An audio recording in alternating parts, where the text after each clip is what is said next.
Warahmatullahi wabarakatuh. Perkenalkan, nama saya Aldura Niko Ramadan. Saya Naval Aditya Dewanto. Saya di sini ingin menjelaskan pengertian dan fungsi lapisan layar OSI. Yang pertama, langsung saja ke materi. Yang pertama, pengertian layar OSI dan kegunaan layar OSI. Yang pertama adalah layar OSI adalah model arsitektural jaringan yang dikembangkan oleh Badan International Organization of Standardization atau ISO di wilayah Eropa pada tahun 1977. OSI nama kependekan dari nama aslinya yaitu Open System Interconnection. Model OSI biasa disebut dengan model 7 lapis OSI. Yang pertama, 7 lapisan layar OSI peristah fungsinya adalah yang pertama physical layer, 2 data link layer, dan ketiga network layer, 4 transport layer, 5 session layer, 6 presentation layer, dan ketujuh application layer.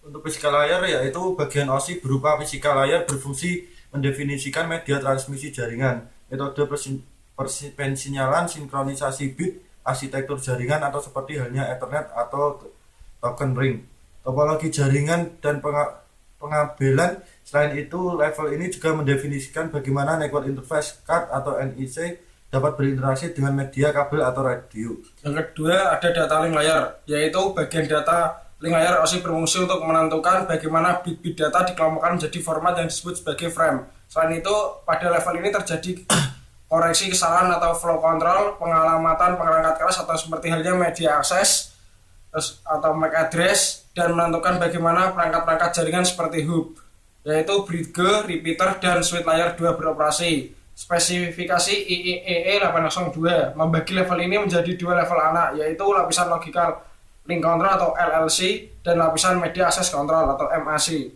Yang ketiga, network layer. Bagian model OSI ini berfungsi untuk mendefinisikan alamat-alamat IP, membuat header untuk paket-paket, dan kemudian melakukan routing melalui internetworking dengan menggunakan router dan switch layer 3. Yang keempat ada transport layer, berfungsi untuk memecah data dalam paket-paket data serta memberikan nomor urut ke paket-paket tersebut sehingga dapat disusun kembali pada sisi tujuan setelah diterima. Selain itu, pada level ini juga membuat sebuah tanda bahwa paket diterima dengan sukses atau acknowledgement dan mentransmisikan ulang terhadap paket-paket yang hilang di tengah jalan.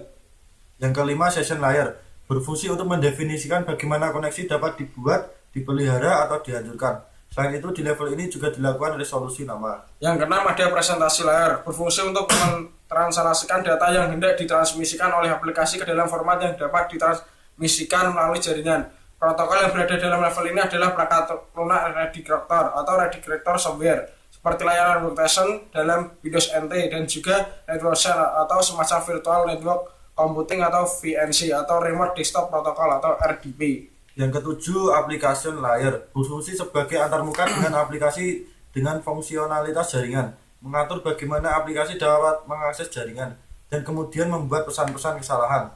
Protokol yang berada dalam lapisan ini adalah HTTP, FTP, SMTP, dan NFS. Cukup sekian penjelasan tentang layar OSI dan 7 lapisan. Saya ucapkan terima kasih. Bila ada salah kata, kami mohon maaf. Wassalamualaikum warahmatullahi wabarakatuh.